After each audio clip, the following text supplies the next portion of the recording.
So if we have sudden changes in temperature, that actually can be a little bit harder on animals than when it just gradually gets a bit colder.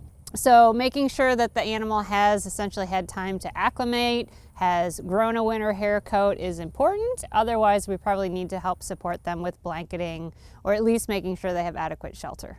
So a shed that is positioned to essentially block the north wind and again get them out of that cold, bitter rain with wind is the key for them to being able to handle those cold temperatures. People always want to know, should they blanket their horse or not? And you have to think about, if you put that blanket on and it's not waterproof, you're going to do more harm than good if it changes to rain. Not taking the blanket off to see what the horse looks like under there and just really not paying attention to them during the winter because we're uncomfortable and we don't want to spend as much time outside. In addition, with cold temperatures, if the water freezes, the horse doesn't have access to that. So we typically see an increase in colic due to dehydration impactions in the winter. And that is largely preventable if we make sure we have an open source of water for them.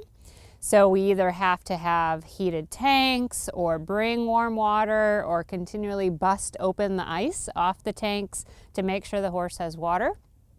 In addition, horses actually prefer lukewarm water over icy cold water. So if they only have icy cold water, sometimes they'll drop their water intake due to that. Colic can be mild from a horse that you notice that he hasn't picked up or eaten all of his grain, any feed refusals. I certainly really pay attention if a horse isn't eating normally.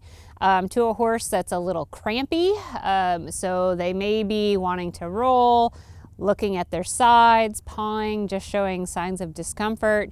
To a horse that is in severe pain, will be rolling violently, maybe sweating profusely. So it can range from essentially what you'd see with mild discomfort all the way up to extreme pain. In the winter, a couple things come to mind with hoof care. One is if we have these ups and downs of temperature and we have rain at the same time and the water isn't able to soak down into the ground, mud, a lot of mud being around can be really hard on their hooves. So they'll can get thrush and abscesses from the weakened hoof wall.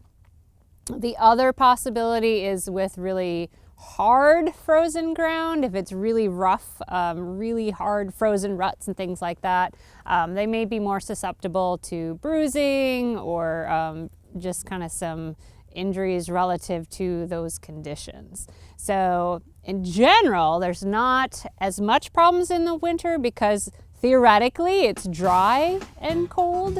But if we have weird winters with a lot of mud or rain, then it can be a problem.